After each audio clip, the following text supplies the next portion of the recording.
তো গাইস, আশা করি তোমরা খুব ভালো আছো।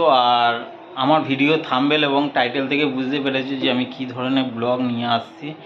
তো বন্ধুরা, তোমাদের দিদি ভাইয়ের কয়েকদিন ধরে শরীরটা খারাপ ছিল।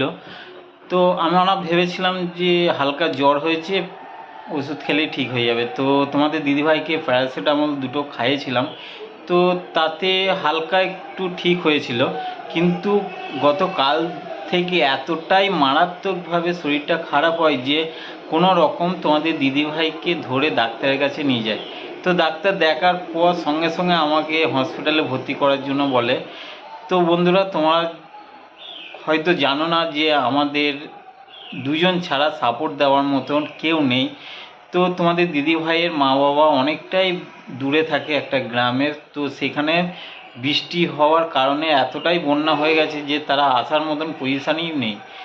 তো ডাক্তারবাবুকে আমি রিকোয়েস্ট করলাম যে ডাক্তারবাবু, তো প্লিজ আমাদের হসপিটালে নিয়ে গিয়ে সাপোর্ট দেওয়ার মতন কেউ নেই, তো আমাদের বাড়িতে একটু ব্যবস্থা করে দিন।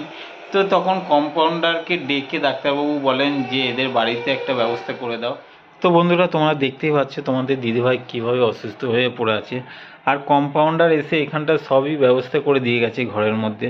তো আমি ভেবে পাচ্ছি না বন্ধুরা যে আমি একা কি করব। আর আমার কাজে না গেলেও তো সংসার চলবে না, আর তোমাদের দিদিভাইকে ফেলে তো কাজেও যেতে পারছি না। সমস্তটাই আমাকে নিজেকে করতে হচ্ছে, রান্না থেকে শুরু করে তোমাদের দিদিভাই।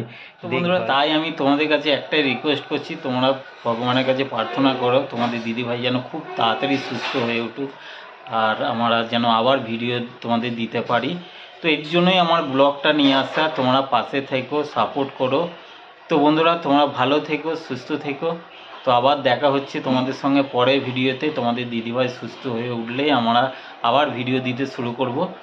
তো আজ এই পর্যন্ত, আবার দেখা হচ্ছে পরের ভিডিওতে। টাটা।